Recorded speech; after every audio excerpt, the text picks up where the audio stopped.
السلام عليكم، اهلا بيكم في حدوته جديده. انا رامز علاء، واكيد انت بتعرفنيش عشان لو عرفتني هتزعل مني. بهزر عادي. بطلع احكي قصص انا اللي مألفها مشكورا منك. لو انت هتسمع القصه المفروض يبقى فيها لغز انت تعرفها قبل نهايه القصه. في الاخر قصه النهارده هتبقى قصه جميله، انا متاكد انها تعجبك. بس نرجع لزمان شويه. كان في محقق اسمه صبحي، كان شغال مع الحكومه المصريه. المهم صبحي ده كان من اشهر المحققين اللي في مصر زمان. يعني اي جريمه تحصل في البلد كان اول واحد بيلجأوا له هو صبحي. وطبعا سنة الحياة زي ما في الوحش فيه الحلو، صبحي عاش فترة كويسة أوي حلوة. بس جت عليه بقى فترة الدنيا ضاقت عليه، ما كانش في شغل، ما كانش معاه فلوس يكفي بيته، وكان متجوز واحدة لا مؤاخذة يعني عمالة تتبطر عليه في الرايحة والجاية، مع إن هو وراها أيام عز كتير. بس الناقص ناقص زي ما أنت فاهم بقى. تخيل معايا المحقق صبحي ده كريم عبد العزيز. طبعا صبحي كان مثقف وبيقرا كتير، وكان بيحب يخلي ابنه مثقف برضه. صبحي في يوم كان راجع من الشغل، كان في جنب بيتهم واحد مصري كان مسافر بره في انجلترا، اتعلم كلمتين انجليزي فبيديهم لابن صبحي عشان الدنيا تترستق معاه. مش كان بيدرس في جامعة هارفارد مثلا، لا ده واحد عارف كلمتين انجليزي على كام قاعدة من الجرامر كان بيعلمهم للولد ابن صبحي. فصبحي خد ابنه قام مروح البيت لقى مراته بوزها شبرين. طبعا هو مش عارف يتكلم ولا عارف يقول ايه، لان اسوأ احساس ممكن يحس بيه الراجل ان هو غير كفء. فقامت قايله له انا عند امي لما دنيتك تتحسن ابقى تعالى خدني، غير كده ورقتي تجيلي. وابوها ساعتها كان بيكمل عشانه وجايه بتتأمر على الراجل. بس فصبحي بقى قاعد في البيت لوحده، والوليه سابت له البيت ومشيت وهو قاعد مخنوق. فقام قايل اروح اقابل الولا خالد صاحبي نفك مع بعض شويه. قام مكلم خالد، قام قايل له انت فين يا خالد وبتاع، قال له انا عندي في البيت. قام رايح له البيت، قعدوا يهزروا مع بعض شويه وولعوا مثلا جوب على شرب وكاسين على الدنيا دي. فالمهم الليله خلصت، صبحي قام مروح البيت وصحي تاني يوم على تليفون من الحكومه المصريه في قضيه جديده نوفي ومحتاجه حد شاطر يحقق فيها.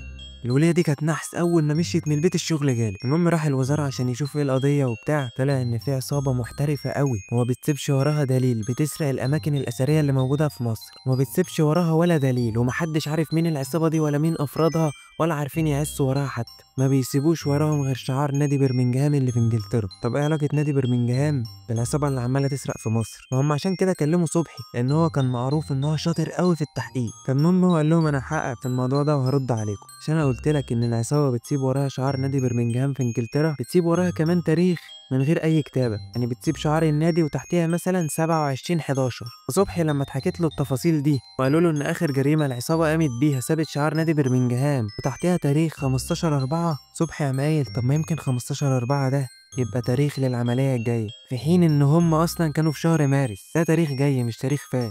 ما انا بقول لك دماغه المظات وتوزن من 10,000. وبعدين هو كمان كان راجل كبير، يعني ما كانش عيل صغير، ده كان عايش ايام ما كان الجوز 4. فطلب من الوزاره ان هم يوزعوا مرشدين وحكومه على كل الاماكن الاثريه في مصر كلها. طبعا هم ما غطوش مصر كلها، هم غطوا الاماكن المهمه، يعني مقبره متحف هكذا. وبالفعل كلام صبحي يطلع صح، والتاريخ اللي هم سابوه ورا اخر عمليه طلع تاريخ للعمليه اللي جايه. فدخلوا سرقوا مقبره كبيره قوي كانت في الاقصر ساعتها، ودخلوا سرقوها والمرشدين والحكومه ما عرفتش تعمل معاهم حاجه. دخلوا سرقوا المقبره في دقيقه وفص ملح وداب، انت ما شفتش حاجه اصلا. بس في واحد من المرشدين حكى تفسيرا للحكومه، قال لهم ان هم بيلبسوا بدل شكلها غريب ومغطين وشهم ولابسين كاب كده شكله غريب. ساعتها ما كانش كاب بقى، طاقيه شكلها غريب. وعشان اوضح لك يعني كانوا بيلبسوا بدل وطواقي شبه بتوع بيكي بليندرز اللي في المسلسل. المهم صبحي كان بيحقق في المكتب بتاعه وخلص تحقيق الساعه 11 بالليل ومروح، وهو في طريقه للبيت يلاقي على نص شارع كاريتا قاعد عليها واحد لابس بدله غريبه، وظهر الكاريتا مرسوم شعار نادي برمنجهام. لا حول ولا قوه الا بالله، ايه اللي بيحصل ده يا جدعان؟ طبعا هو فضل واقف راقد في الدوره مرضاش يخش، بس لقى ان الكاريتا الراجل نزل من عليها وقام داخل في شارع تاني خالص،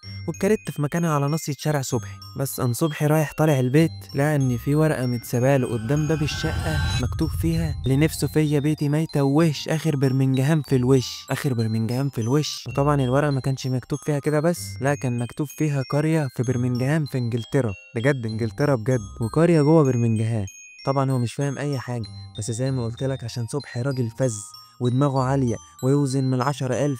تاني يوم قام رايح للوزاره قام قايل لهم انا لازم اروح برمنجهام ضروري في انجلترا. قال له تروح برمنجهام تعمل ايه والعصابه هنا؟ انت رايح تتفسح واحنا بنتسرق هنا يا صبحي؟ ما تفوق يا صبحي.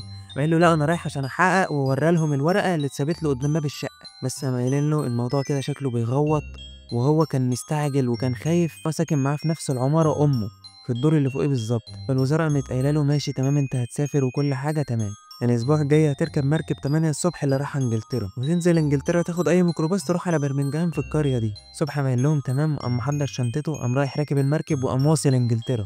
فيوصل القرية اللي جوه برمنجهام، وأول ما ينزل يروح بقى طبعا يسأل الناس هل في عصابة بجد موجودة هنا. طبعا محدش راضي يرد عليه لأن الناس خايفة إن ده بقى مرشد، وبالفعل كان في عصابة هناك جوه القرية دي في برمنجهام. وأحداث الحدوتة باينة 1960 لغاية 1970 في النص. فصبحي يروح نقطة الشرطة اللي موجودة جوه برمنجهام يسأل على العصابة دي، قالوا له بالفعل إن في عصابة موجودة بنفس الاسم اللي العصابة موجودة بيها في مصر. صبحي بقى اتفاجئ، قال يعني العصابة بتاعت انجلترا جاية تفتح فرع عندنا في مصر؟ هو فرع بلبن؟ صبحي قعد في انجلترا بالظبط اسبوعين معرفش يوصل لأي حاجة، يا دوب بس سأل الحكومة في انجلترا هناك على تاريخ الجرائم بتاعتهم ومين رئيس العصابة ومين أفراد العصابة وهكذا. وأول ما يرجع مصر يوصل المنطقة بتاعتهم يلاقي كاريتا موجود عليها راجل لابس نفس اللبس الغريب، وعلى ظهر الكاريتا شعار نادي برمنجهام واقفة على نص شارعها. المرة دي صبحي وهو معدي داخل الشارع بص كده على الولد اللي قاعد على الكاريتا، لقى إن هو عيل أبيضاني كده وحلوة، عيل ملامحه مش مصرية من الآخر. المهم يخش العمارة ويطلع يطمن على أمه بتقول له ده أنت أصحابك جم هنا امبارح وكانوا بيسلموا عليك. قال لها الولا خالد المصطبح وحمو الديلر جم زاروكي؟ قامت قايله له لا، اصحابك البشوات الاجانب. صبحي قام حكى لها على تفاصيل اللبس اللي الولد اللي على الكاريتا كان لابسه ولبس العصابه ذات نفسه، قامت قايله له ايوه هم ده جم وجابوا معاهم 2 كيلو موز و2 كيلو فاكهه وهكذا. بس هو كده عرف ان الحوار بيغمق، وامه دخلت في الحوار وهو ما حيلتوش غير امه. صبحي قام طالب من الوزاره ان هو يسافر انجلترا، والمره دي بقى هو مش فارق معاه حاجه ومش باقي على حاجه، مادام امه دخلت في الحوار يبقى خلاص. صبحي يروح انجلترا وينزل القريه اللي في برمنجهام ويطلب من الحكومه اللي في برمنجهام هناك ان هو يقابل رئيس العصابه. وقايلين له تقابل رئيس العصابه ازاي؟ وهناك الحكومه كانت عارفه ان في عصابه وان هي ماشيه شمال وبتسرق الناس وكل حاجه.